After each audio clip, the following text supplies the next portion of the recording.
Washington, D.C. Located a mile northeast of the White House, Logan Circle is a vibrant neighborhood known for its stately architecture. Once a center of diplomacy in the 19th century, it is now a historic district.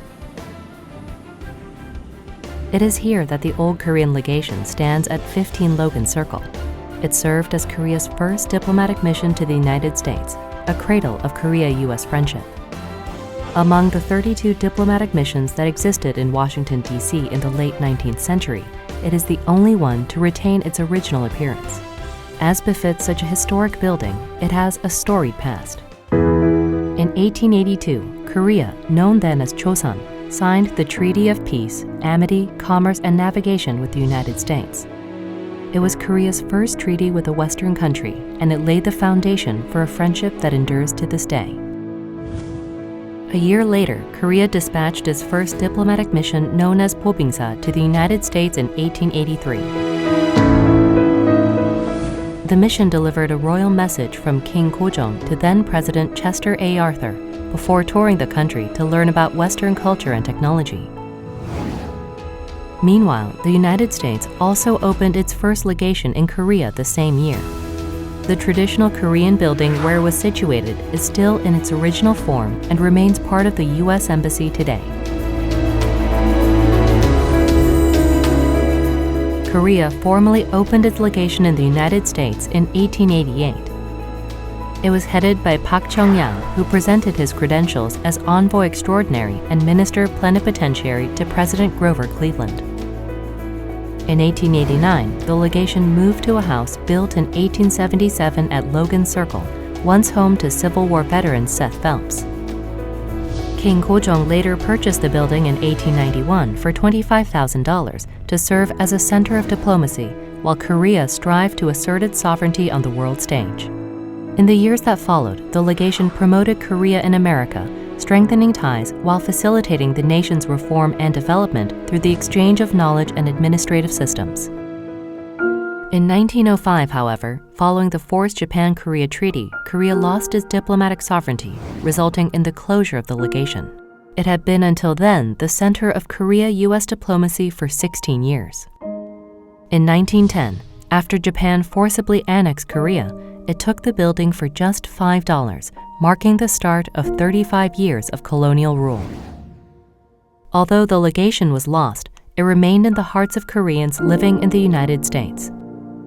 They circulated postcards of the building with the Korean national flag as a symbol of their yearning for independence. In August 1945, as World War II ended, Korea regained independence, but not the legation building. In 2002, more than a century since Korea had last occupied the legation, the Korean-American community began discussions on reclaiming the building. Eventually, in 2012, the Korean government successfully repurchased it after 102 years.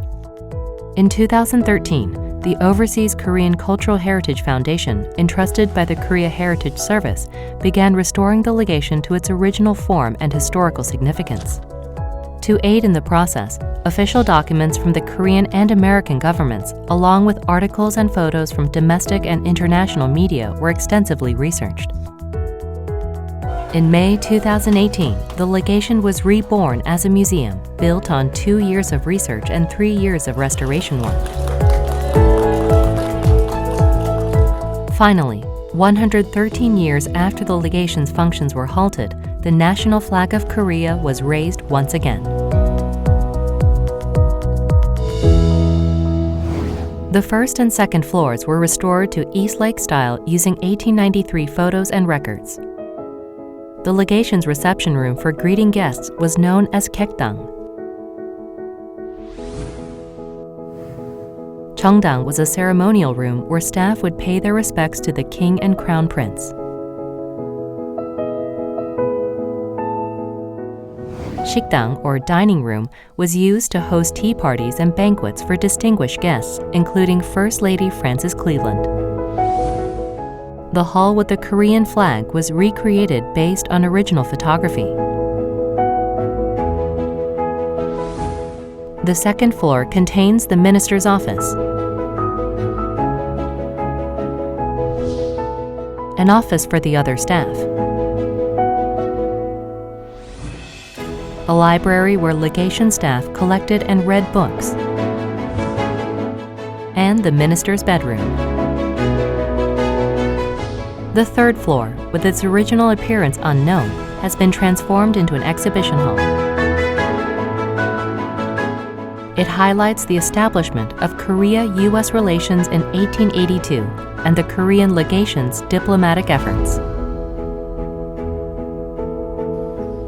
On the exterior, the front porch was restored to its original form.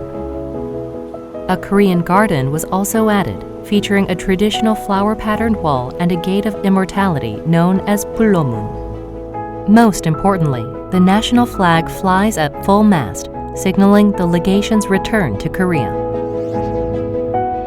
The legation was the cradle of Korea-U.S. friendship and remains a symbol of Korea's sovereign diplomacy.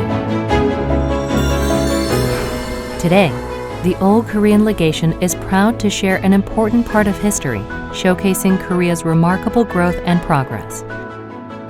It celebrates the strong friendship between Korea and the United States and the hope that it will continue to flourish for years to come.